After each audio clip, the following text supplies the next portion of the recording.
자, 우리 아브라함의 언약 오늘 차례인데 우리 잠시 기도하고 시작하도록 하겠습니다. 하나님 아버지 감사합니다. 주중에 또 저희들 이렇게 또 언약 신학을 공부하고 있습니다. 이렇게 귀한 발걸음한 우리 하나님께서 사랑하시는 또 성도들 한 분 한 분 하나님께서 마음을 주장하여 주시옵시고 또 특별히 성령님께서 우리의 마음을 열어주셔서 하나님의 은혜를 우리가 깨우치고 또 하나님의 섭리와 또 구원의 비밀을 우리가 조금 더 알아나갈 수 있도록 주님 도와주시옵소서. 예수님 이름으로 기도합나이다. 아멘. 자, 이제 이 언약 신학 이제 다섯 번째 시간인데요. 그러면 짚어보면 언약이란 무엇인가 공부했었죠. 그 다음에 그 언약의 종류, 행위의 언약, 구속의 언약, 은혜의 언약 세 가지 말씀드렸습니다. 행위의 언약은 아담과 하나님 사이의 행함에 따라서 콩 심은 데 콩나고 팥 심은 데 팥난다. 이에는 이, 눈에는 눈, 정의의 법칙에 의해서 선악의 법칙에 의해서 이루어진 언약이 행위의 언약이고, 구속의 언약은 뭐라 그랬습니까? 우리를 구원하기 이전에, 창세전에 우리를 택하기 이전에 성부 하나님과 성자 예수님 사이에 우리의 구속, 우리의 구원을 위한 두 분 사이의 언약이 있었다. 그래서 하나님께서 언약을 정하시고 성부 하나님께서, 성자 하나님께서 그 언약을 이루시고 성령 하나님께서 그 언약을 집행하신다. 그죠? 삼위일체 역할이 다 있다 말씀드렸고요. 하나님은 논리와 질서의 하나님입니다. 여러분이 하나님을 공부해 보시면은 신비와 사랑의 하나님이면서 동시에 논리와 질서의 하나님이기 때문에 하나님을 사랑으로 관계적으로도 이해하지만 논리적으로 깨우침이 없이는 절대로 신앙은 단단해지지 않습니다. 논리적으로 깨우쳐야 되고 또 하나님은 이 질서의 하나님이기 때문에 하나님이 가지고 계신 그 질서의 조화를 잘 알아야 돼요. 자, 그렇다면 언약은, 우리 언약을 매주 정의하는데 언약은 복음을 통한, 예수 그리스도를 통한 하나님과 우리와의 관계를 설정한 틀입니다. 다시 말하겠습니다. 예수 그리스도의 복음을 통한 하나님과의 우리와의 관계를 설정한 틀입니다. 그러니까 언약의 틀을 알아야지 하나님과 우리 관계를 알 수가 있습니다. 자, 이제 지난번에 노아의 언약을 할 때 하나님께서 이제 일방적으로 언약을 맺으셨어요. 자, 오늘 아브라함의 언약으로 넘어갑니다. 자, 아브라함의 언약도 은혜의 언약 중에 하나인데, 자, 아브라함의 언약은 아브라함이라는 갈대아인, 우르 지역의 갈대아인 그와 하나님께서 맺은 언약이다. 아브라함은 교회 다니는 사람들 다 알죠. 모르는 사람이 없습니다. 믿음의 조상이라고 그러고 다 아브라함을 닮아야 된다 그러고, 아브라함을 닮으려면 와이프를 2번 팔아먹어야 됩니다. 그죠? 여러분들 아시다시피. 자, 아브라함, 원래는 이분이 아브람이었는데 아브라함으로 바뀌었죠, 중간에. 자, 근데 아브라함의 언약을 우리가 살펴보기 전에 은혜의 언약은, 지금 오늘 한 아브라함의 언약과 마찬가지로 아브라함의 언약은 은혜의 언약으로서 일방적인 언약이라는 것을 늘 기억하시기 바랍니다. 일방적인 언약이다. 그건 무슨 뜻이에요? 하나님이 일방적으로 하신다. 그 다음에 두 번째가 조건 없는 무조건적인 언약이다. 무슨 말입니까? 인간에게 어떤 조건을 요구하지 않는다. 이런 이 복음을 실컷 설교하고 나면은 이런 질문을 가진 사람이 있습니다. 그러면 어떻게 해야 구원을 확신할 수 있나요? 어떻게 해야 천국 갈 수 있나요? 어떻게 해야 하나님께 받아들일 수 있나요? 무엇을 하라는 말입니까? 답답하죠. 여러분, 그 율법의 수건이 벗겨진다는 말 있죠. 사도 바울이 수건이 벗겨진다. 뭡니까? 수건이란 뭔 수건이죠? 수건이 가려졌으면은 하나님의 은혜를 못 보는 거예요. 하나님의 영광의 은혜를 못 보는 거예요. 그러니까 뭐냐면은 내가 어떻게 해야지 구원받을 수 있나, 이게 수건 쓴 상태거든요. 사도 바울이 다메섹으로 가다가 예수님을 만났어요. 그 다음에 눈이 멀어버립니다. 며칠 동안. 그 다음에 눈에 비늘이 벗겨져요. 눈에 비늘이 벗겨진다, 똑같은 말입니다. 눈에 비늘이 벗겨진다는 것은 무엇을 상징합니까? 이때까지의 율법 모드에서 은혜 모드로 전환이 된다, 이런 뜻이에요. 이때까지 율법에 가려서 보지 못하던 것들을 이제 비늘이 벗겨지고 수건이 벗겨져서 볼 수 있게 된다. 그래서 그런 의문을 가지신 분들은 그런 순간이 오길 바랍니다. 아하, 깨달음의 순간이. 어떤 순간입니까? 내가 하는 건 하나도 없구나. 하나님이 다 하시는구나. 이게 은혜의 언약이에요. 내가 하는 건 하나도 없구나. 하나님이 다 하시는구나. 이게 은혜의 언약입니다. 자, 그러면 아브라함과 하나님께서 어떻게 언약을 맺으셨나? 자, 하나님은 항상 처음부터 모든 것을 다 가르쳐 주시지 않습니다. 처음부터 모든 것을 다 가르쳐 주시지 않아요. 점진적으로 가르쳐 줍니다. 그죠? 점진적으로. 점진적으로라는 것은 정보의 양도 늘어나고 정보도 구체화되는 방향으로 가르쳐 주시죠. 예를 들어서 하나님께서는 구원 계획을 처음부터 내 아들 예수가 십자가에 못 박혀서 너희들의 죄를 사할 거야 이렇게 하지 않고 여자의 자손이 와서 이런 얘기 하시는 거예요. 그러니까 점진적으로 하나님께서는 가르쳐 주신다. 자, 아브라함에게도 처음부터 아브라함에게 모든 것을 다 설명하지 않았습니다. 아브라함에게 뭘 말했습니까? 창세기 12장에 1절에 보시면 뭐라 되어 있어요? 여호와께서, 우리 다 같이 한번 읽어보겠습니다. 여호와께서 아브라함에게 이르시되 너는 너의 고향과 친척과 아버지의 집을 떠나 내가 내게 보여줄 땅으로 가라. 내가 너로 큰 민족을 이루고 내가 복을 주어 내 이름을 창대하게 하리니 너는 복이 될지라. 너를 축복하는 자에게는 내가 복을 내리고 너를 저주하는 자에게는 내가 저주하리니 땅의 모든 족속이 너로 말미암아 복을 얻을 것이라 하신지라. 자, 여기서 말하는 복은 무슨 복을 말합니까? 여기서 말하는 복은 구원의 복을 말합니다. 자, 여호와께서 아브라함에게 이르시되 너는 너의 고향과 친척과 아버지의 집을 떠나라. 무슨 말입니까? 세상으로부터 구별되어라는 말이에요. 성도는 뭐예요? 성도는 세상으로부터 구별된 자들이 성도입니다. 하나님이 너는 내 것이라고 해서 세상으로부터 따로 떼어놓은 자들이 성도예요. 아버지와 고향과 친척과 아버지의 집을 떠나라. 구별되어라. 따로 떼어놓는 거예요. 그러니까 여기에 이 구별됨이 거룩한 백성이 되네요. 구별됨. 이스라엘 백성을 구별하셨다. 지금 예수 믿는 성도들을 구별하셨다. 그래서 너희는 세상에 있으나 세상에 속하지 않는다. 세상에 살고 있지만 세상으로부터 구별된 자들을 성도라고 하나님의 백성이라 한다면은 아브라함 보고 하나님께서 하신 것은 하나밖에 없어요. 세상으로부터 떨어져 나가라. 세상으로부터 떨어져 나가라. 그 다음에 내가 다 책임지마 이렇게. 하나님께서 뭘 말씀하십니까? 내가 내게 보여줄 땅으로 가라. 내가 너로 큰 민족을 이루고 내가 네게 복을 주어 내가 네 이름을 창대하게 하리니 너는 복이 될지라. 내가 너를 축복하는 자에게는 내가 복을 내리고 너를 저주하는 자에게는 내가 저주하리니 이렇게 말하고 있습니다. 여기서 주체가 누구입니까? 아브라함이 하는 건 하나도 없어요. 하나님께서 약속의 땅으로 가라고 말씀하시고 하나님께서 큰 민족을 이룰 것이라고 말씀하시고 하나님께서 복을 줄 거라고 말씀하시고 하나님께서 네 이름을 창대하게 할 것이라고 말씀하시고 하나님께서 너를 저주하는 자를 저주할 것이고 너를 축복하는 자를 축복할 것이라고 말씀하시고 하나님께서 땅의 모든 족속이 너로 말미암아 너를 통해서 복을 얻을 것이다라고 말씀하셨어요. 그러니까 모든 것의 주체는 누구죠? 모든 것의 주체는 하나님이에요. 내가 한다는 거예요. 이거를 이해를 해야 됩니다. 그러니까 기독교에서는 구원이 먼저 주어지는 거지 나중에 주어지는 게 아니에요. 왜? 하나님이 다 이미 다 하신 공로에 의해서 모든 것이 미리 선지급되는 거야. 그러니까 직장으로 따지면은 율법은 한 달 동안 열심히 일하면 월급 줄게 이렇게 되지만 기독교는 뭐예요? 월급 미리 주는 거야. 그것도 엄청난 월급을 미리 주는 거예요. 율법은 이렇게 해요.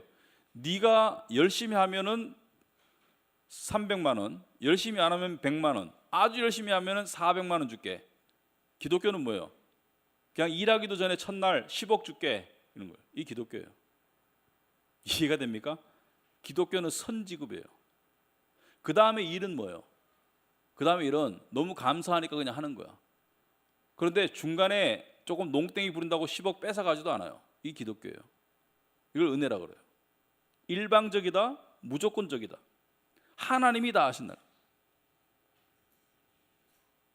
이건 예수 믿는 사람도 마찬가지입니다. 여러분이 하나님이 다 하시는 거예요.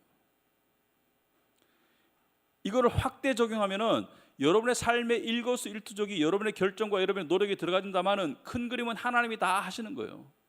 여러분의 삶의 노력과 선택을 통해서 하나님이 여러분의 목적을 이루어 가시는 거예요. 이걸 깨달으면은 하나님께 맡길 수가 있죠. 이걸 깨달으면 노심초사 안 할 수 있어요. 자, 예수님께서 비슷한 말씀을 하셨어요. 아니 성부 하나님의 말씀과 성자 예수님의 말씀이 틀릴 수가 없지 않습니까?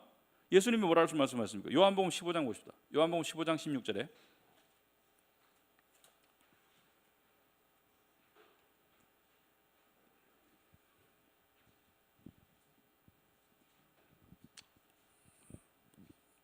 요한복음 15장 16절 찾으셨으면은 우리 다 같이 읽어봅시다. 자, 이 말씀을 예수님이 여러분에게 말씀하신다 생각하고 한번 읽으면서 동시에 들어보세요. 읽어보겠습니다. 너희가 나를 택한 것이 아니요 내가 너희를 택하여 세웠나니 이는 너희로 가서 열매를 맺게 하고 또 너희 열매가 항상 있게 하여 내 이름으로 아버지께 무엇을 구하든지 다 받게 하려 함이라. 자, 다 받게 하려 함이라, 복을 받게 하려 함이라. 그런데 뭐요? 너희가 나를 택한 것이 아니다. 내가 너희를 택하여 세웠다라는 것은 무엇입니까? 네 노력이나 네 선택이 들어간 게 아니다. 제가 지난주 설교가 처음부터 뭐라 그랬습니까? 중요한 것은 다 결정되어진다라고 하죠. 하나님의 백성이 되는 것은 내가 너희를 택하였다. 마치 여러분이 부모로부터 태어나기 위해서 한 게 아무것도 없잖아요. 여러분이 태어나졌듯이 내가 너희를 택하였다 이거예요. 하나님이 아브라함 불러서 뭐라 했어요? 내가 너를 구별할 테니까 내가 너를 민족을 만들고 내가 너를 복주고 내가 너를 내가 정한 땅으로 보내고 다 내가 하겠다는 거예요. 자, 이 언약에는 언약의 당사자 네 가지 항상 기록하겠습니다. 언약의 당사자, 언약의 내용, 언약의 저주, 언약의 축복, 그죠? 언약 당사자, 지켜야 될 언약의 내용, 언약을 지켰을 때의 축복, 언약을 어겼을 때 저주 네 가지가 항상 있다고 기억하라 그랬죠. 자, 첫 번째 언약 당사자는 누구입니까? 여기서 하나님과 아브라함 그리고 괄호에서 그의 자손들 사이의 언약입니다. 자, 그의 자손들이 누구인지는 나중에 좀 살펴보겠습니다. 자, 두 번째 언약의 내용은 뭐예요? 하나님의 명령과 약속들로 되어 있어요. 어떤 명령을 했습니까? 첫째, 집을 떠나라. 자, 가출하지 마시고 여기서 말하는 집을 떠나는 것은 우리로서는 세상과 구별되는 것을 말하는 거예요. 집을 떠나라. 그다음에 뭐예요? 약속은 뭐예요? 내가 너에게 땅을 주마. 무슨 땅입니까? 약속의 땅, 가나안 땅을 주겠다. 자, 이 약속은 아브라함은 가나안 땅에 갔지만 민족적으로는 아브라함이 죽고 약 400년 뒤에 430년 뒤에 일어나는 약속이죠. 한 400년 뒤에 일어나는 약속이죠. 자, 그다음에 아닙니다. 제가 지금 실수했습니다. 아브라함이 죽고 한 600년 정도 뒤에 일어난 약속입니다. 자, 그다음에 큰 민족을 이룰 것이다. 네가 큰 민족을 이룰 것이다. 그죠? 큰 민족을 이룰 것이다. 네, 복을 얻고 복을 누릴 것이다. 자, 이거 보면 다 좋은 약속이에요. 언약의 약속들은 다 좋은 것들입니다. 땅을 줄 것이다. 민족을 이룰 것이다. 복을 얻고 누릴 것이다. 자, 그다음에 여기서 언약의 축복은 무엇입니까? 축복은 하나님께서 너는 복의 근원이 될 거야. 무슨 말입니까? 너는 여기서 말하는 복은 구원의 근원이 될 거야. 믿음으로 구원받는 선조가 될 거야. 복의 근원이 될 거야. 언약의 저주는 뭐예요? 저주가 있어요, 없어요? 이 안에 저주가 없어요. 이게 은혜의 언약이기 때문에요. 저주가 없어요. 여러분, 이걸 여러분 개인적으로 적용하면 어떻게 됩니까? 하나님께서 여러분을 부르셨어요. 언약 백성으로. 여러분이 충실하게 살아가면은 여러분에게 평강과 여러분에게 영적인 또는 심지어 육적인 어떤 그 평안한 삶이 될 겁니다. 여러분이 하나님의 언약을 어기며 살아갔어요. 하나님의 명령을 잘 순종 안 했어요. 파기가 되나요, 안 되나요? 안 되죠. 저주가 내리나 안 내리나요? 저주가 내리나 안 내리나요? 그러므로 이제 그리스도 예수 안에 있는 자에게는 결코 정죄함이 없어요. 그런데 그럼 내 마음대로 살면 어떻게 되나요? 내 마음대로 살면 괴롭죠. 그죠? 그건 저주가 아니라 하나님께서 사랑의 매를 대시는 거죠.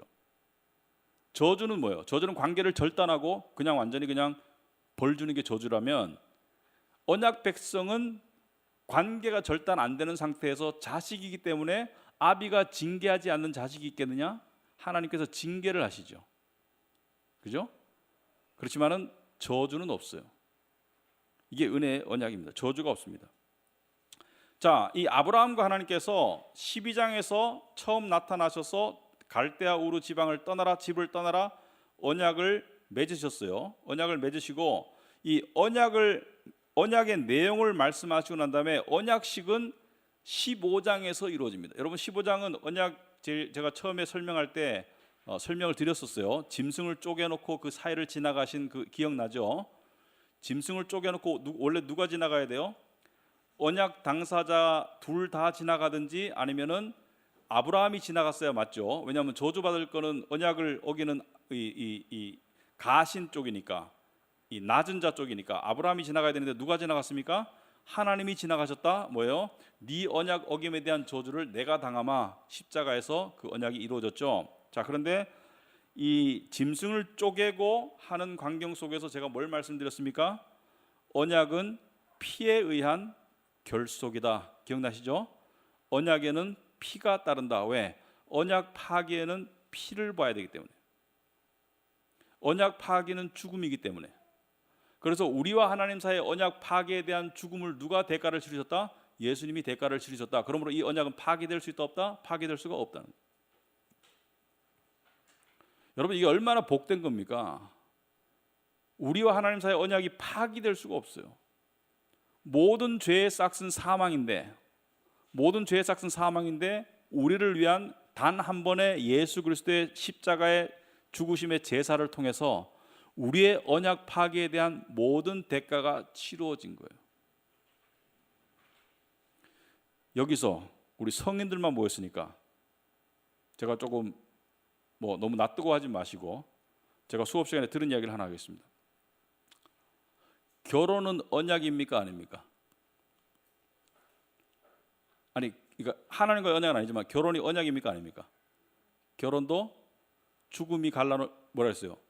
죽음이 두 사람을 갈라놓기 전에는 갈라지지 말아라. 언약입니다. 원래가 언약이에요. 왜? 물론 요즘에는 많은 그렇지 않은 경우가 많지만 제가 지금 드릴 말씀은 원칙을 말씀드리는데 왜 남자와 여자가 만나서 결혼을 했을 때, 그러니까 처녀 총각이 만나서 결혼했을 때 왜 첫날 밤에 피가 나오나요? 그 피는 무슨 피인가요?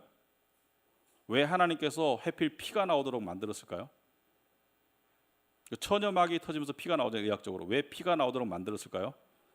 언약이기 때문에 그렇습니다. 피의 맹세이기 때문에 그렇습니다.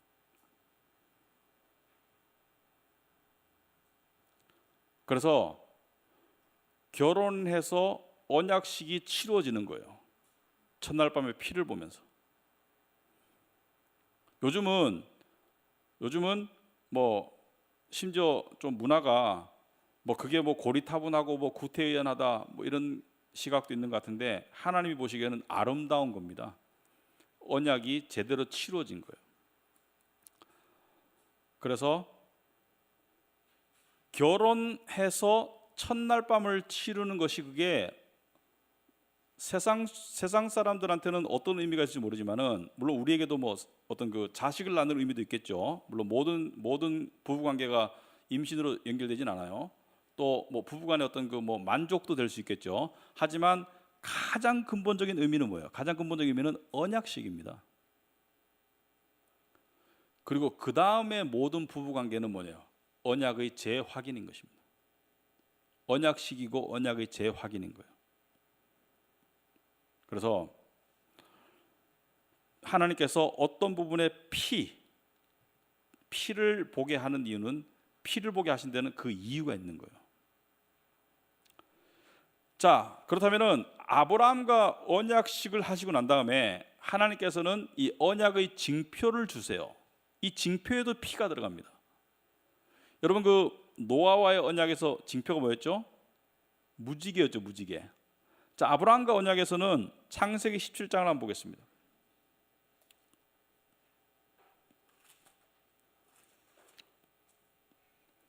창세기 17장 1절에 보시면은 아브라함이 99세 때 이제 이삭을 낳기 1년 전이에요.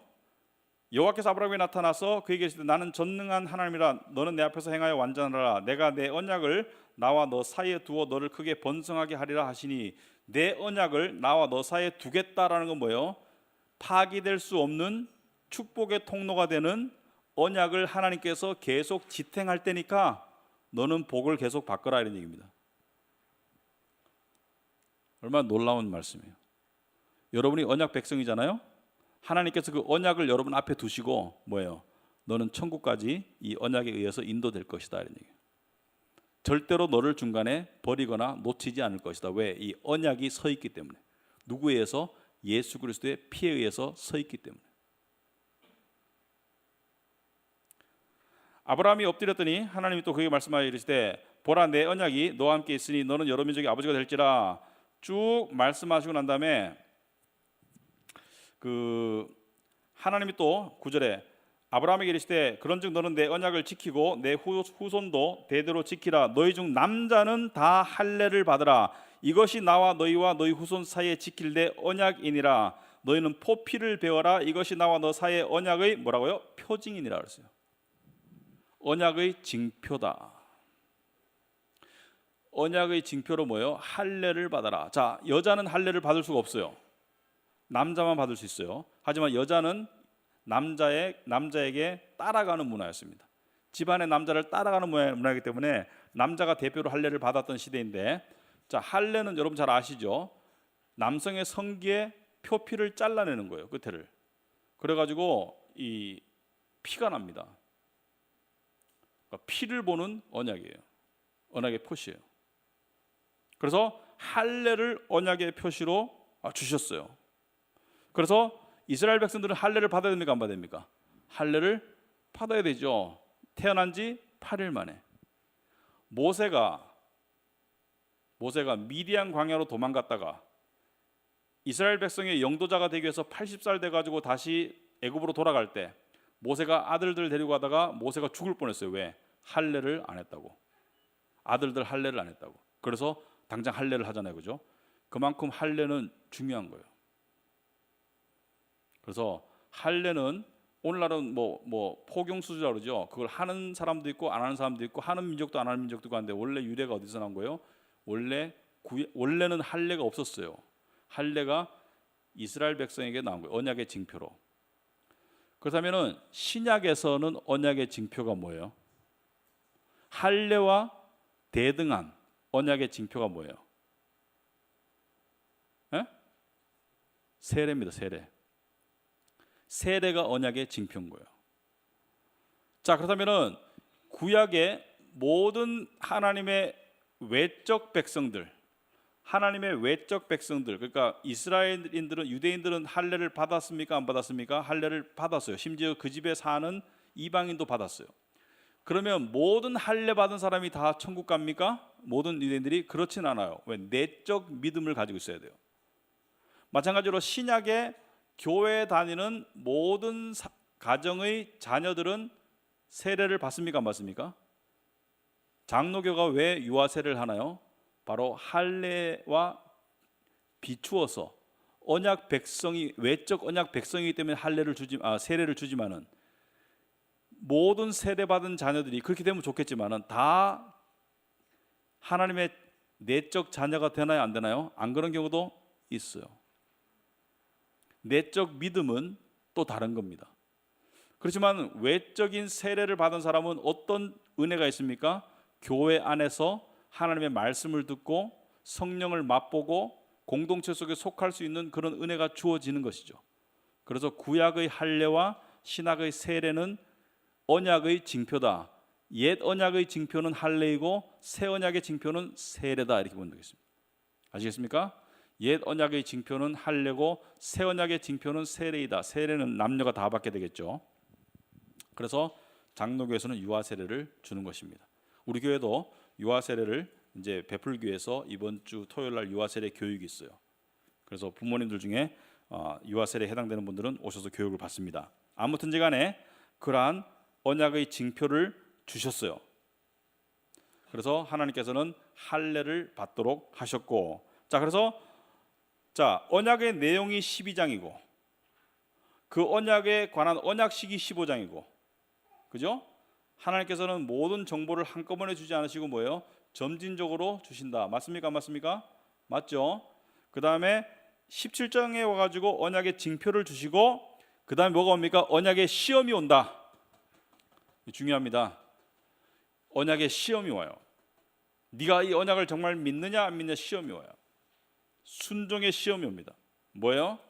네 아들을 갖다가 바쳐라 하는, 이삭을 모리아산에 바쳐라 하는 시험이 왔어요. 자, 사라가 이삭을 낳았습니다. 사라가 이삭을 낳아요. 자, 그 낳은 아들을 8일 만에 이제 하나님 명령하신 대로 그 할례를 행하죠. 그 다음에 22장에 보시면은 이삭을 뭐예요? 번제로 드려라.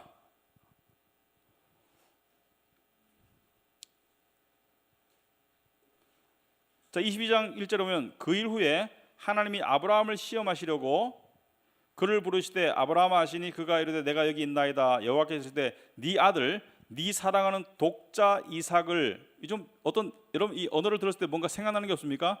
네 아들, 네가 사랑하는 독자 이삭.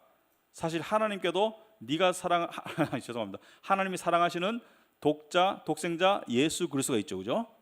여러분 이게 잘 보시면은요, 언약 속에 복음의 스토리가 담겨 있는 거예요. 제가 설명하자면은, 자, 그 아들을 데리고 가서 내가 일러준 모리아 땅으로 가서 그 산에 가서 그를 번제로 드리라. 자, 번제로 드리라는 것은 뭐예요? 죽여서 태워서 제사로 드리라는 거예요.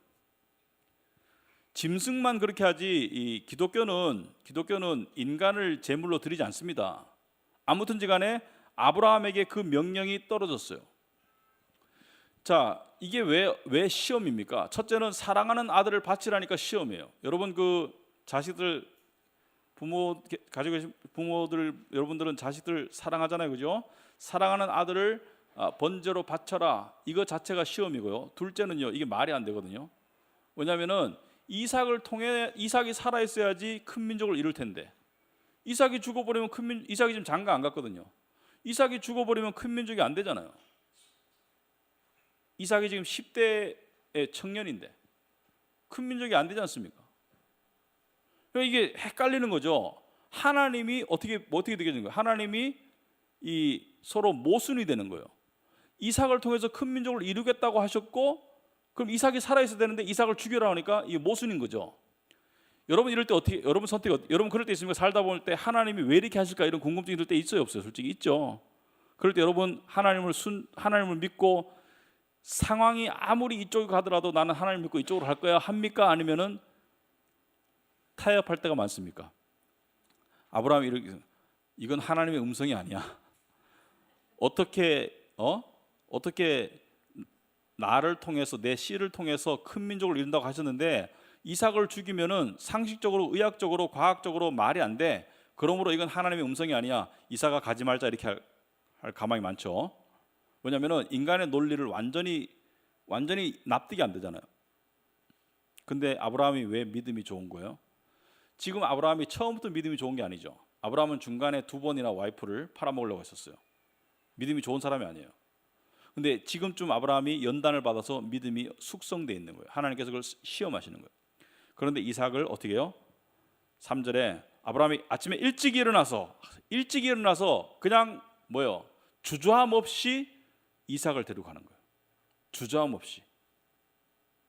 이게 믿음인 거예요. 하나님이 오라.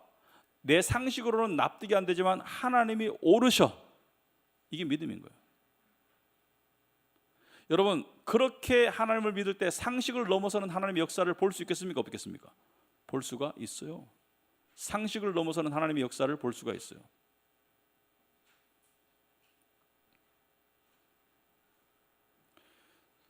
상식적으로 일주일에 6일 공부하는 거하고 7일 공부하는 거고 어떤 게 더 시험 더 잘 칠 것 같아요? 서양 사람들은 7일 공부하는 게 시험 더 잘 칠 것 같다고 생각해요. 왜? 하루 더 하니까. 근데 어떤 신앙인이 6일을 공부했는 거예요. 7일을 공부하다가 나 이제는 6일만 공부할 거야. 안식일은 그냥 예배드리고 하나님께 몰두할 거야. 근데 성적이 더 올라갔어요.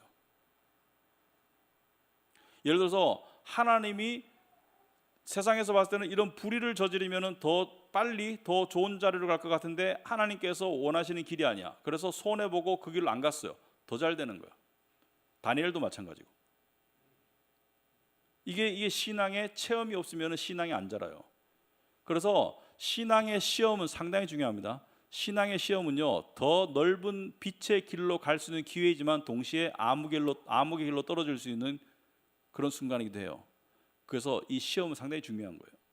근데 아브라함은 일찍 일어나서 어떻게 해요? 나귀의 안장을 지우고 두 종과 그의 아들 이삭을 데리고 번제에 쓸 나무를 쪼개 가지고 떠나 하나님이 자기에게 일러주신 곳으로 가더니 제3일에, 자, 3이라는 숫자는 뭐예요? 항상 등장하죠.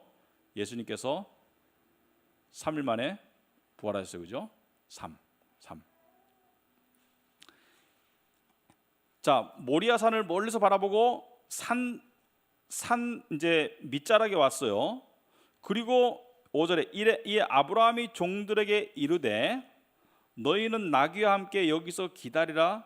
내가 아이와 함께 저기 가서 예배하고 우리가 너희에게로 돌아오리라 하고. 여기서 특이한 거 뭐 발견하지 못하십니까? 우리라는 게 특이한 거예요. 상식적으로 뭐예요? 가서 애 번제하고 내가 올게 이렇게 되는데 우리가 돌아온다는 건 뭐예요? 아브라함은 하나님께서 아들을 다시 돌려줄 것을 믿은 거예요. 성경은요 놀랍습니다. 단어 하나하나가 놀라워요. 우리가 돌아온다. 그런데 6절에 아브라함이 이에 번제 나무를 가져다가 그 아들 이삭에게 지우고, 자, 나무를 지고 간다. 예? 예수님이 십자가에 골고다 언덕에 십자가를 지고 가신다. 비슷한 이미지인 거예요. 사실 이 모리아산이 예수님께서 못 박힌 골고다 언덕과 같은 곳이라는 그런 학자들의 주장이 많아요. 아무튼 간에 나무를 지고 불과 칼을 손에 들고 두 사람이 동행하더니 이삭이 그 아버지 아브라함에게 말하여 이르되 내 아버지 하니 그가 이르되 내 아들아 내가 여기 있노라. 이삭이 이르되 불과 나무는 있거니와 번제할 어린 양은 어디 있나이까. 자, 아버지 가슴이 찢어지겠죠. 아버지가 정답을 알아요, 몰라요? 아버지는 하나님을 믿을 뿐이지 정답을 몰라요. 마치 예수님께서 나의 아버지 이 잔을 내게서 옮겨주옵소서, 죽음 바로 전에 이 잔을 내게서 옮겨주옵소서. 그때 하나님 아버지의 심정이 어땠을까? 이 아브라함의 심정이 어땠을까? 번제할 어린 양은 어디 있습니까? 여러분 생각해 보세요. 자식을 지금 죽여서 갖다 바치는데 하나님께서 살려줄 거라는 믿음이지만 그 믿음이 있다 해가지고 마음이 편한 거 아니잖아요. 칼을 들이대야 되잖아요. 일단은 우리 이렇게 말하죠. 예수님이 죽었다 살아났는데 뭐 그거 대수야? 어차피 살아날 거? 아니죠. 그 죽음의 순간은 리얼한 거잖아요. 못에 박히고 옆구리에 창이 찔리고 뭐 가시면류관 쓰고 몇 시간 고생하고 그거는 죽음의 고통은 그건 리얼한 거잖아요. 마찬가지로 아브라함이 아무리 이삭을 돌려받을 믿음이 있을지라도 그 아들의 몸에 칼을 대야 되잖아요. 아버지가 그 굉장히 아들의 몸에 칼을 댄다? 이거는 부모로서 도저히 할 수 있는 게 아니잖아요. 결론적으로 뭐예요? 아브라함은 칼을 안 댔죠. 근데 하나님은 당신의 아들에게 칼을 댄 거예요. 십자가에서 하나님이 당신의 아들을 찔렀는 거예요. 사람이 찔렀지만 하나님이 찌른 거예요. 왜? 우리를 대신해서 찌르신, 우리의 죄를 대신해서 당신의 아들을 찌르신 거예요. 벌을 누가 내렸습니까? 예수님께 벌을 누가 내렸습니까? 빌라도가 내린 게 아니고 궁극적으로 누가 내린 거예요? 우리의 죄를 향한 하나님의 진노의 벌을 하나님이 내리신 거예요. 그렇지 않습니까? 당신의 아들을 하나님이 징벌하신 거예요.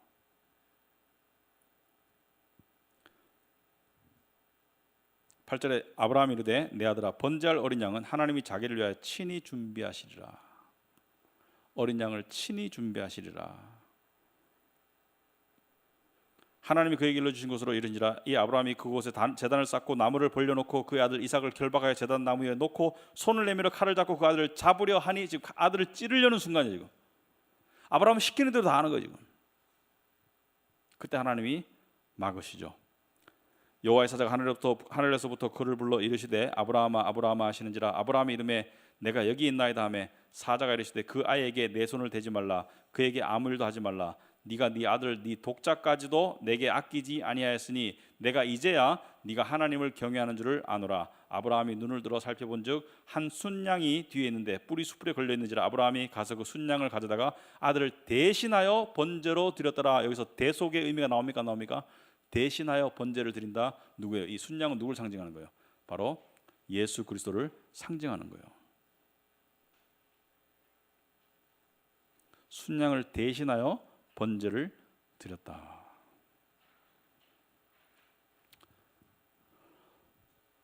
아브라함의 시험을 받는 겁니다. 언약의 시험이다. 언약은 뭐예요? 결국 언약은 이걸 말합니다. 언약은 내가 다 보살필 테니까 너는 내 말을 100% 순종하고 믿고 따르거라. 이게 언약입니다. 내가 너를 책임질 테니까 너는 100% 믿고 따르거라. 이겁니다. 이게 삶에 한번 적용해 보세요. 우리가 작은 일에 놀라잖아요. 걱정하고. 하나님 뭐예요? 내가 너를 책임지마. 네가 강물을 건너더라도 물에 빠져 죽지 않을 것이고 네가 불길을 지나더라도 불에 타 죽지 않을 것이다. 이것은 죽음까지도 각오하는 거예요. 그럼 죽으면 어떻게? 죽음 뭐예요? 죽음은 결국 다음 세상으로 가는 관문인 거예요. 제가 신학교 다닐 때 어떤 목사님, 교수님이 딸이 20대인데 딸이 캘리포니아에서 이 수술을 받게 되었어요. 무슨 뭐 사고인지 뭐 하여튼 뭐 수술을 받게 되는데 이 생명을 잃을 수도 있는 수술이었어요. 근데 미국은 땅덩어리 넓으니까 수술은 시작해야 되고 바로 못 가는 거야. 그러니까 딸하고 통화를 했는 거예요. 딸이 좀 힘든 상태죠. 통화를 했는데 딱 이거 물었대요. 너 예수 믿니? 딸이 뭐 크게 말을 못 하니까 yes. 너 죽으면 천국 가는 거 믿니? yes. 그러면 수술 받으러 가. 수술 받으러 가. 하나님 믿고 수술 받으러 가. 살면 감사한 거고 죽으면 그냥 천국 가는 거야. 가. 그렇게 딸을 보냈다고 하더라고요. 아무튼지 간에 이 언약의 시험을 통과했는데 이게 아브라함이 잘나서 통과한 게 아닙니다. 아브라함은 이런 시험을 통과할 믿음이 있었어요, 없어요? 처음에 없었어요. 그래서 몇 번 실수했습니까? 아까 제가 뭐 와이프를 2번 팔아먹으려고 했다. 그것보다 더 큰 실수가 뭐예요? 하나님의 약속을 못 믿고 하가를 통해서 이스마엘을 낳았죠. 육신의 플랜을 했죠. 여러분 그럴 때 있죠. 하나님께서 기다리는데 못 기다리고 내 플랜대로 해볼 때가 있잖아요. 근데 그것 때문에 가정 불화가 왔죠. 결국에는 그거 쫓아냈잖아요. 그 믿음이 완벽하지도 않았던 그 아브라함이 이 믿음에 갈 수 있던 것은 누구 때문에요? 하나님의 오랜 세월을 참아주시고 연단하신 하나님의 은혜입니다. 하나님이 아브라함이 이 믿음으로 가도록 만드신 거예요. 하나님이 하시는 거예요. 여러분도 그죠? 지금 여러분의 믿음과 5년 뒤, 10년 뒤 여러분 믿음이 달라질 겁니다. 왜? 하나님께서 역사하시기 때문에. 달라져요, 여러분이. 점점 더 여러분이 단단해집니다. 자, 그렇다면은 이 아브라함에게 하나님께서 내가 너를 다 보살피마, 책임지마, 그리고 네 아들을 안 죽이고 대신 양을 죽이마, 뭐요? 대신 제물이 있다. 제물은 뭘 상징하죠? 결국 제물은 죄에 대한 하나님에 대한 예배와 죄에 대한 속죄를 상징하는 거예요. 다 보살피마. 자, 아브라함의 언약의 수혜자는 누구입니까? 아브라함의 언약의 수혜자는 누구입니까? 누가 아브라함의 언약의 수혜자입니까? 유대인들은 자기들이 아브라함 언약의 수혜자라고 믿었어요. 자기들이 육신의 자손이니까. 그런데 성경은 그렇게 말하지 않습니다. 이스라엘 백성들 중에서도 수혜자가 있을 수 있고 수혜자가 없을 수도 있다. 하지만 아브라함의 언약의 진정한 수혜자는 누구입니까? 누가 이 아브라함의 언약 안에 들어 있습니까? 누가 이 가나안 땅은 뭘 상징해요? 가나안 땅은 약속의 땅을 상징해요. 누가 약속의 땅에 들어가게 되어 있습니까? 누가 복을 받게 되었습니까? 하나님의. 갈라디아서 3장 6절 7절 여러분 유물 제일 밑에 있죠. 우리 다 같이 한번 읽어보겠습니다. 아브라함이 하나님을 믿음에 그것을 그에게 의로 정하셨다 함과 같으니라. 그런즉 믿음으로 말미암은 자들은 아브라함의 자손인 줄 알지어다. 믿는 자가 아브라함의 자손이다. 여러분이 믿음을 가지고 있으면 아브라함의 자손이에요. 아브라함은 하나님께서 믿음의 조상으로 정하셨고 나머지 사람들은 다 아브라함의 믿음의 자손들인 거예요. 아브라함 이후의 사람들은. 여러분이 하나님을 믿으면 여러분이 아브라함의 믿음의 자손인 거예요. 유대인이건 헬라이건 관계없이 이방인이건. 자, 그 다음에 그렇다면 구약의 이스라엘은, 잘 들으세요, 구약의 이스라엘은 신약의 뭐와 같다? 신약의 뭐와 같아요? 교회와 같아요.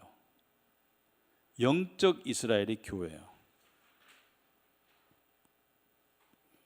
구약의 이스라엘은 신약의 영적 이스라엘 교회다. 그래서 갈라디아서 6장 14절에서 보시면은 사도 바울이 그러나 내게는 우리 주 예수 그리스도의 십자가 외에 결코 자랑할 것이 없으니 그리스도로 말미암아 세상이 나를 대하여 십자가에 못 박히고 내가 또한 세상을 대하여 그러하니라. 할례나 무할례가 아무것도 아니로되 오직 새로 지으심을 받는 것만이 중요하니라. 여기서 말하는 것은 이제 율법에 의한 외적 표상이 아니라 새로 지으심, 내적 거듭남이 중요하다. 새로운 피조물이 되는 것이 중요하다. 무릇 이 규례를 행하는 자에게와 하나님의 이스라엘에게 평강과 긍휼이 있을지어다. 여기서 말하는 하나님의 이스라엘은 유대인을 말하는 거예요? 아니면 교회를 말하는 거예요? 갈라디아서에서 교회를 말하겠죠. 그죠? 교회를 뭐라고 부른다? 하나님의 이스라엘이라고 부르고 있다. 신약에 와서는. 그래서 우리가 진정한 이스라엘이에요. 우리가 진정한 하나님의 백성이에요. 자, 여기까지 질문 있습니까? 이해가 되시죠? 우리가 진정한 아브라함의 자손이고 우리가 진정한 하나님의 영적 이스라엘이다. 교회가 영적 이스라엘이다. 그렇지만 교회 안에도 세례받고 교회 안에도 진짜 하나님의 거듭난 백성이 있고 그냥 겉모습만 할례받은 것 같이 할례받은 유대인처럼 겉모습만 교인인 사람들도 많이 있다. 그럼 어떻게 해야 되겠습니까? 거듭나야 되겠죠, 그죠? 예수 그리스도를 믿고 거듭나야 되겠죠. 거듭난 사람들이 돼야지 진짜 영적 이스라엘이 되는 것이다. 자, 그렇다면은 아브라함의 언약이 주는 의미는 무엇인가? 주는 의미는 무엇인가? 자, 여러분 잘 보세요. 순서를 잘 보세요. 아브라함에게 주신 언약은 네가 행하는 대로 내가 그대로 갚겠다 이게 아니죠. 하나님께서 무조건적으로 내가 이렇게 너를 복주겠다. 조건 없는 은혜를 약속하셨어요. 조건 없는 구원을 약속하셨어요. 자, 그리고 난 다음에 뭐가 왔어요? 그리고 난 다음에 율법이 모세를 통해서 주어집니다. 수백 년 뒤에. 그러면은 이 율법은 나중에 율법의 언약할 때 배우겠지만은 원래부터가 하나님은 은혜의 구원을 계획하셨지 율법은 중간에 어떤 이유로 주어진 것이지 율법을 통해서 구원을 주시려는 것이 아니었어요. 십계명을 지킨다고 구원이 주는 게 주어진 게 아니었어요. 십계명을 주신 이유는 나중에 율법의 언약을 통해서 우리가 다시 한번 살펴보겠지만은 갈라디아서 3장 17절에 보시면은 내가 이것을 말하노니 하나님께서 미리 정하신 언약을 430년 후에 생긴 율법이 폐기하지 못하고 그 약속을 헛되게 하지 못하리라. 만일 그 유업이 율법에서 난 것이면 약속에서 난 것이 아니니라. 그러나 하나님이 약속으로 말미암아 아브라함에게 주신 것이라. 자, 내가 이것을 말하노니 하나님께서 미리 정하신 언약을 430년 후에 생긴 율법이 폐기하지 못한다. 이렇게 말하고 있습니다. 430년 후에 생긴 율법이 폐기하지 못한다. 그 약속을 헛되게 하지 못하리라. 그래서 율법에 의해서 미리 정하신 은혜의 언약이 폐기된 것이 아니다. 그래서 어떤 사람들은 구약에서는 율법으로 구원받고 신약에서는 은혜로 구원받는다. 이것은 틀린 말이다, 바른 말이다? 틀린 말이에요. 구약에서도 은혜로 구원을 받습니다. 율법은 주어진 이유가 따로 있겠죠. 자, 그 다음에 두 번째로 하나님은 약속의 하나님이신 것을 보여줍니다. 여러분이 하나님을 믿을 때 참 조심해야 되고 신경 써야 될 게 있습니다. 하나님의 약속을 모르면서 약속을 스스로 만들어내는 사람이 많아요. 이런 약속을 하시면 좋겠다. 이런 약속을 하시면 좋겠다. 하나님이 여러분에게 부를 약속하셨나요? 하나님 여러분에게 장수를 약속하셨나요? 약속 안 하신 것은 될 수도 있고 안 될 수도 있어요. 하지만 약속하신 것은 반드시 이루어집니다. 그래서 하나님은 약속의 하나님이신데 하나님은 어떻게 하시냐? 하나님은 미리 약속하시고 그 약속을 반드시 지키시는 분이다. 하나님은 절대로 즉흥적으로 하시는 일이 없어요. 즉흥적으로 하시는 일이 없어요. 얼마나 철두철미하시냐면은 우리는 지금 이 세상의 종말까지 다 알아요. 성경을 통해서 이 세상의 종말까지 다 알아요. 그죠? 이 세상의 마지막 새하늘 새 땅의 출현까지 다 알고 있어요. 이미 즉흥적으로 안 해요. 하나님께서는 뭘 해놓고 서프라이즈, 너 이때까지 몰랐지 이렇게 안 하세요. 옛날에 내가 다 말했던 약속인데 네가 잘 깨닫지 못했지 이렇게 말씀하셔도, 그래서 약속에 따라서 메시아가 오셨고, 약속에 따라서 십자가가 있는 것이고, 약속에 따라서 부활이 있는 것이고, 약속에 따라서 구원이 주어지는 것이고, 약속에 따라서 천국이 있는 것이고, 약속에 따라서 세상의 종말이 있는 거예요. 그러면 뭘 알아야 됩니까? 하나님의 백성들은 뭘 알아야 됩니까? 약속들을 알아야 돼요. 약속들을 믿는 거예요. 언약의 약속들을 믿는 거지 내 마음대로 믿는 게 아니에요. 이런 사람 있죠. 예수 잘 믿으면은 네 앞길이 세상 쪽으로 형통할 것이다. 하나님 그런 약속한 적이 있습니까? 없습니까? 물론 구약에 그런 말씀 한 적이 있어요. 네가 내 말을 들으면 네가 형통할 것이다. 그런데 구약의 많은 육적인 약속들이 사실은 신약에서는 영적인 약속들로 변합니다. 그래서 예수 잘 믿으면은 세상적으로 형통할 가망성은 많아요. 왜? 성실히 살면 더 잘 될 가망성이 많겠죠. 하지만 예수 잘 믿는다고 다 형통한다는 약속을 한 적이, 세상적인 형통은 약속하지 않았어요. 하지만 영적인 형통은 분명하게 약속된 것입니다. 예수 잘 믿는다고 장수하나요? 다? 안 그렇습니다. 예수 잘 믿는다고 다 내가 원하는 소원이 다 이루어지나요? 어떤 사람은 소원이 안 이루어졌는데 기도를 열심히 안 해서 안 이루어진 것 같대요. 꼭 그렇지 않습니다. 꼭 그렇지 않아요. 어떤 것은 하나님께서 들어주시는 것이 있고 어떤 것은 또 안 들어주시는 것이 있어요. 사람마다 다 들어주시는 일도 있고 안 들어주시는 일이 있습니다. 노가 답일 수도 있어요. 왜냐하면 하나님은 그런 거를 다 들어준다는 약속은 하지 않으셨기 때문에.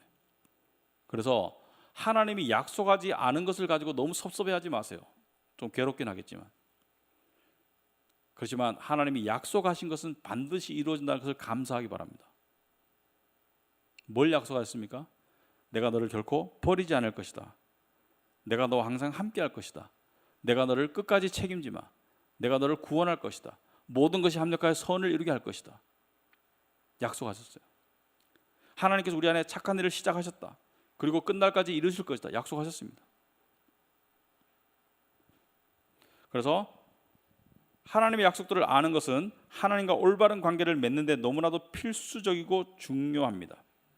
하나님이 약속하신 일과 약속하시지 않은 일을 구별할 줄 알아야 합니다.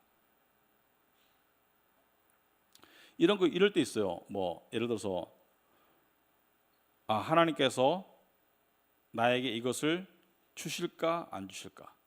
나에게 이것을 이루어 주실까 안 이루어 주실까? 직장을 주실까 안 주실까? 배우자를 주실까 안 주실까? 자식을 주실까 안 주실까? 나에게 어떤 그 승진을 허락하실까 안 하실까? 내 자식이 잘 되는 것을 허락하실까 안 하실까? 나에게 장수를 주실까 안 주실까? 내일 예수님은 어떡할 건데? 내일 예수님은 어떡할 건데? 우리의 모든 주실까 안 주실까는 이루어질 수도 있고 안 이루어질 수도 있어요. 이루어지면 감사하면 되는 것이고 안 이루어지면 또 그 안에서 하나님의 약속들을 믿고 하나님 믿으면 되는 거예요. 그래서 세상에 이루어지고 안 이루어지고가 오해하지 마세요. 안 중요하다는 것이 아닌데 너무 중요하게 생각하지 마세요. 너무 중요하게 생각하지 마세요. 나한테는 이게 정말 목숨과 같이 중요하게 느껴지고 뭐 죽을 것 같이 괴로울 수도 있는 일이지만 사실은 크게 보면 그렇지 않아요. 그렇게 따지면은 히브리서 11장에 나오는 사람들 무슨 톱에 쓸려 죽고, 그죠? 무슨 자식들이 먼저 앞서서 죽고 믿음 때문에, 그거 어떻게 설명할 거야? 세상의 꿈을 실현하기는커녕 10대 나이에 믿음 때문에 순교하는 애들 어떻게 설명할 거야? 그래서 하나님이 우리를 복의 길로 인도하신다 믿으세요. 분명히 맞습니다. 그리고 나는 예수님이 오시는 것을 기다리는 것이 가장 중요하다. 5년 뒤에 무슨 일이 있을지, 심지어 다음 달에 무슨 일이 있을지 그거 어떻게 알아요 우리가? 예수님이 다음 달에 오시면 어떡할 건데? 그건 약속하셨잖아요.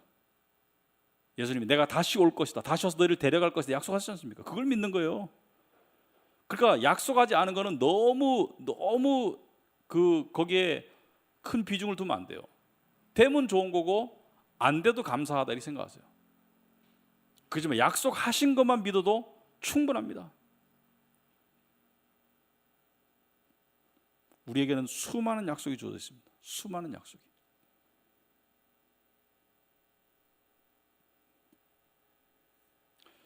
그래서 신앙생활 하면서 내가 만든 조건을 자꾸 하나님께 갖다 붙이는 거, 그거 많이 봤거든요.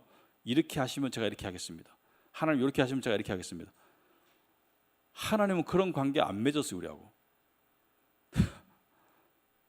내가 이렇게, 하나님이 이렇게 하시면 제가 이렇게 하겠습니다. 그런 관계가 아니고 하나님 뭐예요? 그냥 나를 믿고 따라라. 나를 믿고 따라라지 뭐 자꾸 조건 다는 거 이거 허락하지 않으세요. 뭐 이런 사람 있죠. 이 일만 잘 되게 해주시면 제가 교회 열심히 나가겠습니다. 하나님 그런 거 하나도 안 좋아합니다. 하나님 이렇게 말씀하세요. 나는 너 필요 없어 그런 거. 네가 내가 필요하지. 무슨 말인지 알겠습니까? 하나님을 의인화하지 마세요. 하나님과 친밀한 건 좋지만 하나님을 의인화하지 마세요. 하나님은 뭐가 필요하고 부족한 분이 아닙니다. 우리 도움이 필요한 분이 아니에요. 하나님께서 저에게 복을 주시면 제가 이걸 도와드리겠습니다.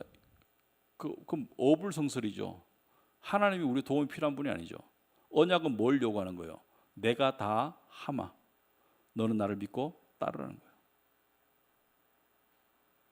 우리는요 살면서 요만한 고통, 요만한 불행, 요만한 좌절에 의해 가지고 굉장히 좌우되지만 물론 힘들어요. 힘 안 든다는 거 아니에요.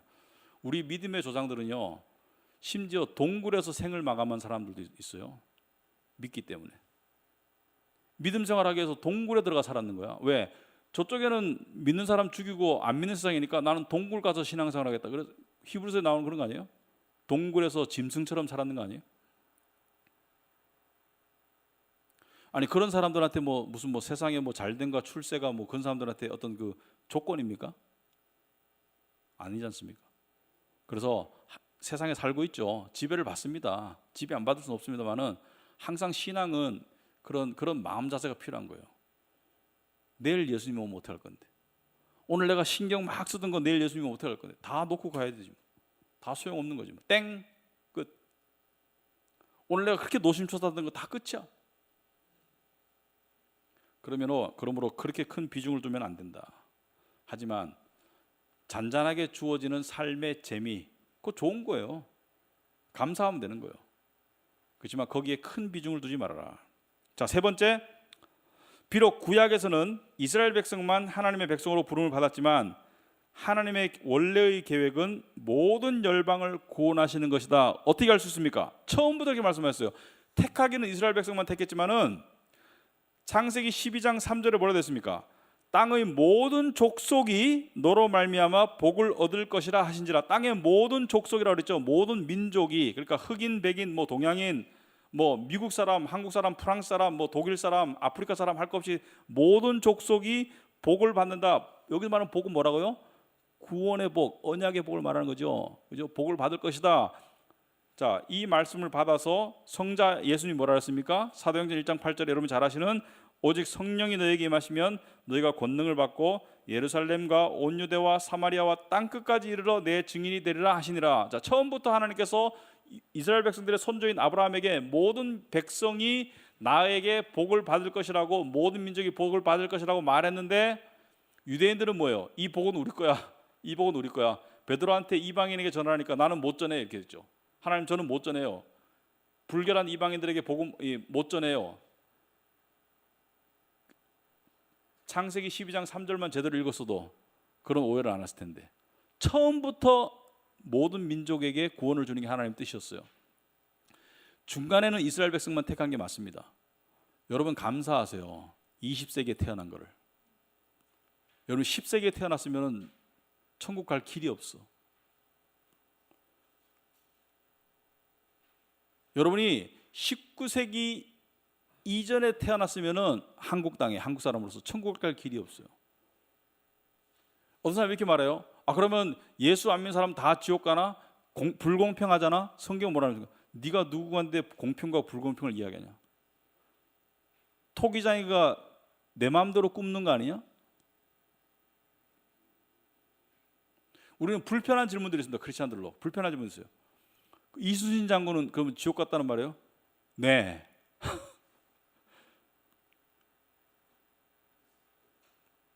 가지고 뭐 이순신 같은 훌륭한 분이 지옥 갔다 말하면 어떻게 남이 우리를 어떻게 생각할까? 세종대왕은 지옥 갔단 말이에요. 네. 내 이름으로 말미암지 않고는 천국 갈 수도 없다? 없다 그러는데 뭘? 이순신도 그렇고 세종대왕도 그렇고 다 죄인이에요. 그들에겐 불공평하잖아요. 난 모르겠어요. 하나님이 나를 택하셔서 구원을 알려주셨어요.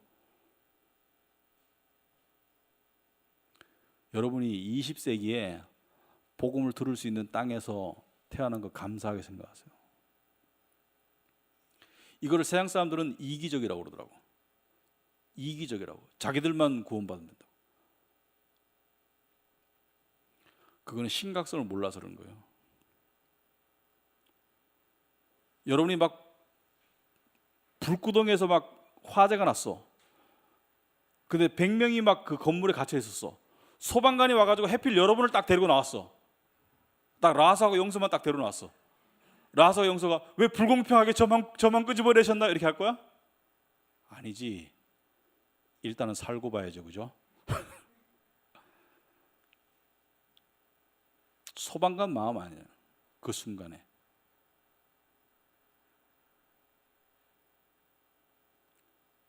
이런 생각이 들겠지. 왜 하필 우리를 끄집어내셨나요? 그죠? 왜 하필 우리를 끄집어내셨나?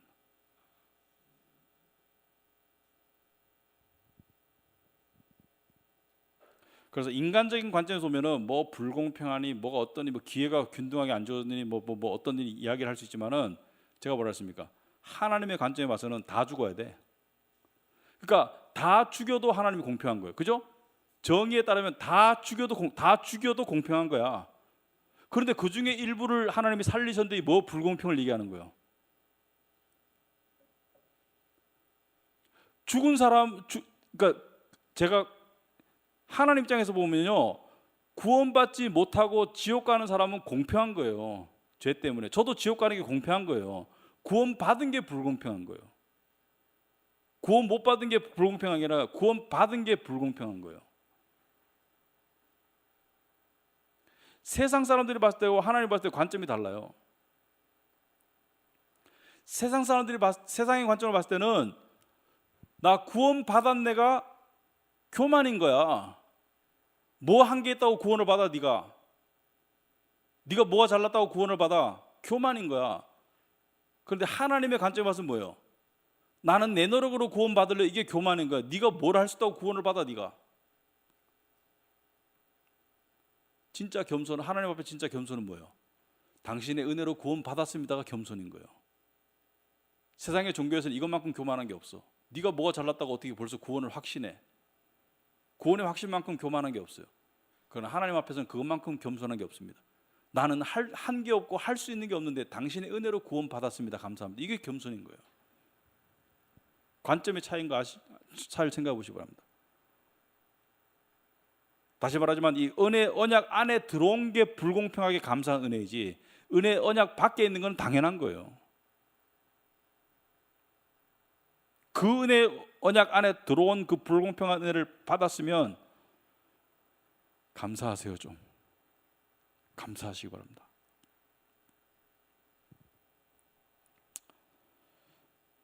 마지막으로 하나님의 뜻과 약속에 따르지 않는 모든 인간의 자발적인 행위와 노력은 물거품이 된다. 뭐요?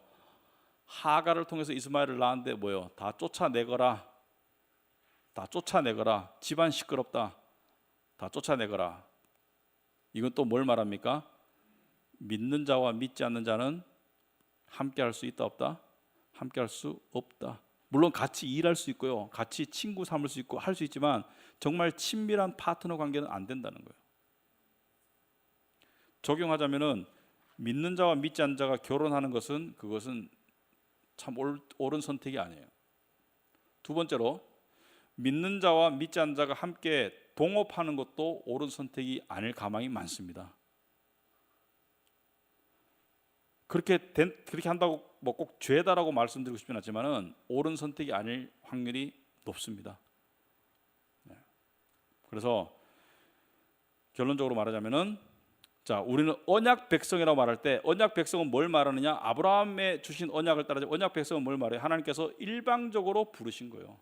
일방적으로 구원하신 거고, 무조건적으로 언약 안에 두신 거고, 그리고 파괴될 수 없는 언약이고, 이 모든 것이 다 녹아 있는 겁니다. 그래서 이 언약 신학을 하면서 같은 내용을 여러분들이 반복해서 듣는 것들이 있거든요. 왜 그렇습니까? 반복 학습의 효과가 있죠. 진리도 자꾸 듣는, 왜 그렇습니까? 그래서 각인되라고. 왜냐하면은 우리는 항상 율법 모드로 돌아가려고 그래요. 율법 모드는 이것입니다. 이렇게 안 하면 하나님이 치실 거야. 율법 모드예요. 이렇게 했는데 왜 하나님이 왜 나에게 원하는 것을 안 주실까? 율법 모드입니다. 은혜는 뭐예요?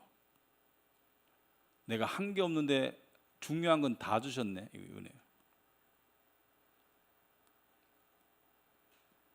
중요한 거 다 주셨기 때문에 세상적인 거 좀 덜 줘도 뭐예요? 뜻이 있겠지. 이게 은혜예요. 이게 은혜 모드예요. 뜻이 있겠지.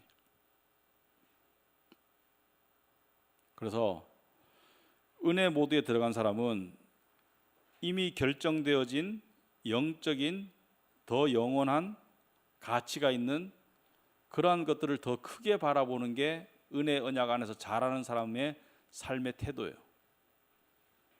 그래서 여러분이 살면서 우리는 수많은 우여곡절을 겪습니다만은 결국은 아브라함의 자손들은 다 가나안 땅에 들어갑니다. 땅을 차지합니다. 마찬가지로 여러분이 이 세상에서 수많은 우여곡절을 겪지만은 결국은 종착역은 이미 정해져 있어요. 그래서 그거를 생각하면 지금 지나가는 과정에서 일어나는 작은 에피소드들을 우리가 견디고 이길 수 있다. 아시겠습니까? 기도하고 마치겠습니다. 아버지 하나님, 참으로 감사하고 감사합니다. 참 너무나 우리에게 공평하게 대하셨다면 우리들 중 어느 누구도 하나님의 은혜를 입을 자가 아무도 없습니다. 하나님이 공평하게 우리를 대하셨다면 이 자리에 있는 모두가 다 하나님께 벌을 받고 죄에 따라서 지옥에 가야 될 운명입니다. 그럼에도 불구하고 하나님께서 참 알 수 없는 이유로 우리를 택하시고 부르셨습니다. 그리고 당신의 아들의 피를 통해서, 그 피를 통해서 파기될 수 없는 언약의 관계 안으로 우리를 불러주셨습니다. 그리고 일방적으로 우리에게 복을 주셨고, 일방적으로 우리를 당신의 자녀로 삼으셨고, 일방적으로 우리를 사랑하십니다. 우리가 그 사랑에 힘입어서 우리도 하나님을 사랑하고 또 감사하는 그런 하나님의 자녀들이 다 되어갈 수 있도록 주님 축복하여 주시옵소서. 세상에서 좋은 일이 있으면 감사하고, 또 힘든 일이거나 안 좋은 일이 있을 때는 참 하나님께 참 간구하지만, 그럼에도 불구하고 더 큰 은혜를 주신 하나님을 여전히 감사할 수 있는 그런 믿음으로 나아갈 수 있도록 주님 도와주시옵시고, 또 하나님과 동행함 가운데 주어지는 많은 복들을, 또 많은 복들을 우리가 누리며 또 감사하며 살 수 있도록 인도하여 주시옵소서. 예수님 이름으로 기도합나이다. 아멘. 마치겠습니다.